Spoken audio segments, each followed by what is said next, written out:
Ey Batı, size sesleniyorum.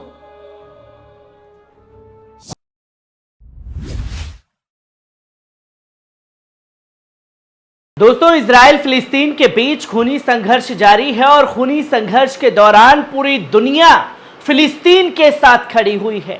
और जब पूरी दुनिया का समर्थन फिलिस्तीन के लोगों को मिल रहा है, जिस तरीके से फिलिस्तीन के लोग जंग लड़ रहे हैं, उनके जज्बे और हौसले को सलाम कर रहे हैं, तो दुनिया भर में इस्लामोफोबिया फैलाने वाले देश जो हैं वो इस्लाम के खिलाफ खड़े हो गए हैं और ये संदेश देने की कोशिश कर रहे हैं कि आप ये बताइए कि पूरी दुनिया फिलिस्तीन के साथ खड़ी हुई है, पर आप हमास को आतंकी संगठन मानते हैं या नहीं मानते हैं।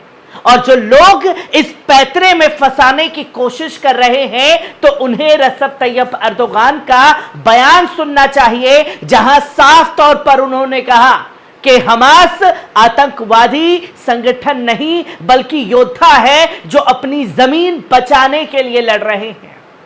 और जब रजब तैयब अर्दोगान खुल करके इजराइल के खिलाफ खड़े हो गए हैं, तो तमाम तुर्की की जनता जो है वो सड़कों पर निकल आए।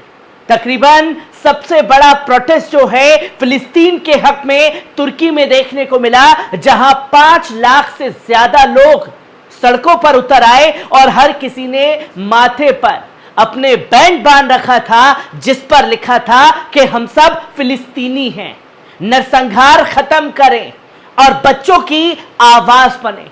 ये जब तमाम तस्वीरें लोगों के सामने आई, तो इजराइल के भी होश उड़ गए और तुर्की पहला देश बन गया जिसने साफ तौर पर यह कहा कि हम अपने देश से सारी चीजें इजराइल के साथ खत्म करते हैं।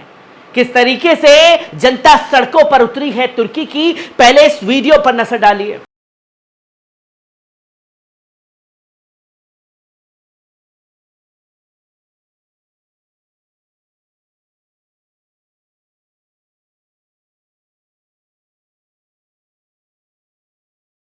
आपने देखा ये वीडियो कि किस कदर लोगों का हुजूम जो है वो सड़कों पर दिखाई दिया।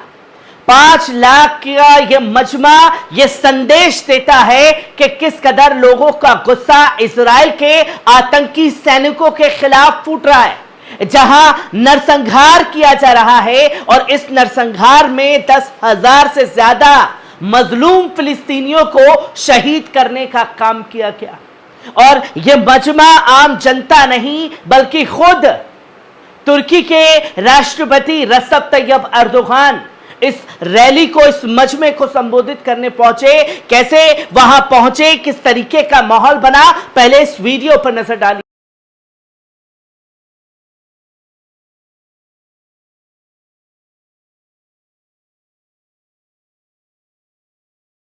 आपने देखा कि किस कदर हुजूम के बीच में रजब तैयब अर्दोगान पहुंचे और रजब तैयब अर्दोगान ने जो कुछ भी इस मंच पर कहा, पहले उनके बयान पर नजर डालिए। Ey Batı, size sesleniyorum.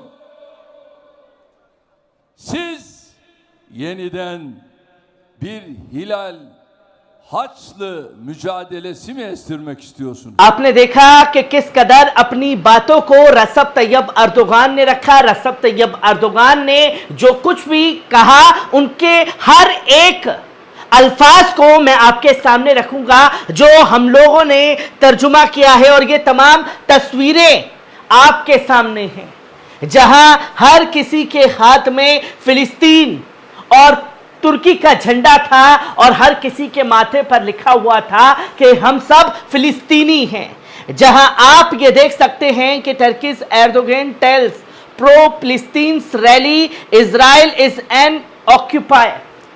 जो नफरत जिस तरीके से नरसंहार कर रहा है इजराइल, उसके खिलाफ तुर्की में यह मजमा, क्या बच्चे क्या बूढ़े, हर कोई इस नरसंहार के खिलाफ तुर्की की सड़कों पर दिखाई दिया। जहां एके पार्टी के नेता रजब तैयब अर्दोगान भी इस मंच पर पहुंचे हुए थे। क्या कुछ कहा है, ये तमाम चीजें आपके सामने हैं। जो एक तस्वीर देखने को मिली, जहां अल जजीरा के रिपोर्टर ओसामा बिन जावेद की रिपोर्ट के मुताबिक उन्होंने कहा कि रैली से रिपोर्टिंग करते हुए कि यह राष्ट्रपति का अब तक का सबसे मजबूत भाषणों में से एक है जो हमने सुना है। और यह मजबूती दिखाता है कि जब किसी देश का राष्ट्रपति खुद अपनी आवाम के साथ सड़कों पर उतर आता है तो यकीनन तस्वीर भी बदलती है। और अपनी आवाम से वादा किया गया तुर्की के राष्ट्रपति द्वारा कि जो लोग हमास को आतंकी संगठन घोषित करने पर लगे हुए हैं, मैं फिर अपनी बात को दोहराता हूं कि हम हमास की पूरी तरीके से खुल करके पैरवी करेंगे। आप हमास के खिलाफ सबूत लाइए, हम हर सबूतों को नाकाम आपके मुंह पर दे मारेंगे। रजब तैयब अर्दोगान ने ये बातें आवाम के बीच रखी, जहां प्रदर्शनकारियों को हेडबैंड पहने देखा गया जिस पर लिखा था हम सभी फिलिस्तीनी हैं, नरसंहार खत्म करें या फिलिस्तीनी बच्चों की आवाज बने, हम सब फिलिस्तीनी हैं। जो बातें यहां लिखी गई और मजलूम फिलिस्तीनी बच्चों की आवाज बने, ये तमाम 5 लाख लोग हैंडबैंड हाथ में साथ में बांध कर आए हुए थे इस रैली में, जो कि इजराइल के आतंकी सरकार को एक खुले तौर पर मैसेज दिया गया तुर्की की आवाम द्वारा। और इस मंच पर इस्तांबुल में फिलिस्तीन के समर्थक एक विशाल रैली में तुर्की के राष्ट्रपति रजब तैयब अर्दोगान ने कहा कि युद्ध में गाजा इजराइल के लोगों की जमीनों पर कब्जा करता है और हमास के आतंकवादी संगठन नहीं होने के बारे में अपना रुख दोहराया और यह कहा कि हमास आतंकवादी संगठन नहीं, वो एक योद्धा है। मैं अपनी बात को दोहराता हूं कि हमास एक आतंकवादी संगठन नहीं है। इजराइल इससे बहुत आहत हुआ है। इजराइल एक जमीन पर कब्जा करना चाहता है। एर्दोगन स्पष्ट रूप से बोलते हैं क्योंकि तुर्की पर आपका कुछ भी बकाया नहीं है। उन्होंने शनिवार को सैकड़ों हजारों समर्थकों से कहा कि आपका कोई भी कर्जा हम पर नहीं है और हम डंके की चोट पर आपका विरोध करते हैं और आपके दूतावासों को, आपके राजदूतों को अपने देश से बाहर निकालते हैं और जो भी आपके साथ कारोबार हो रहा है उसे फौरन बंद करते हैं। जहां गाजा पट्टी पर इजराइल की लगातार बमबारी के विरोध में युद्ध विराम किया गया, इसके लिए तुर्की की सत्तारूढ़ एके पार्टी आयोजित एक रैली के लिए इस्तांबुल के अतातुर्क हवाई अड्डे पर लोग इकट्ठा हुए। जहां तुर्की के अतातुर्क हवाई अड्डे के पास इस रैली का आयोजन किया गया जिसमें 5 लाख से ज्यादा लोग जो हैं वो पहुंचे।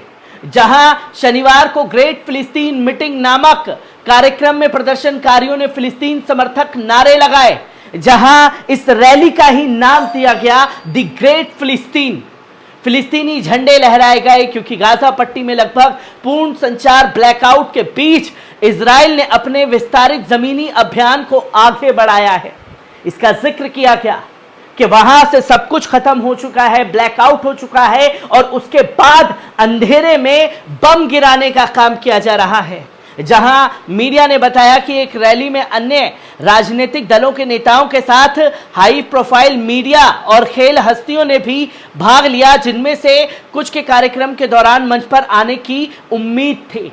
और सिर्फ एक पार्टी के लोग ही नहीं बल्कि हर आवाम, चाहे एर्दोगन के विपक्ष के नेता हों, चाहे एर्दोगन की पार्टी के लोग हों, राजनेता हों, चाहे अभिनेता हों, हर कोई इस मंच पर आकर के खुल करके विरोध करता हुआ दिखाई दिया। जहां एर्दोगन ने भीड़ से कहा कि गाजा में इजरायली सेना के फिलिस्तीनियों के नरसंहार के पीछे शक्तियां मुख्य अपराधी हैं। जहां उन्होंने इस बात को दोहराया कि जो आज इजराइल आतंकवादी घटना को अंजाम दे रहा है उसके पीछे पश्चिम देशों की ताकत है। ब्राजील हो, अमेरिका हो, फ्रांस हो, ब्रिटेन हो, हर कोई इसके साथ में लगा हुआ है। उन्होंने कहा कि गाजा में हो रहे नरसंहार के पीछे मुख्य अपराधी जो है सिर्फ और सिर्फ पश्चिम देश हैं, जिसका खुल करके विरोध किया गया। हर एक तस्वीर, हर एक पहलू जो तुर्की से सामने आई है आपके साथ साझा करता रहूंगा। दीजिए इजाजत।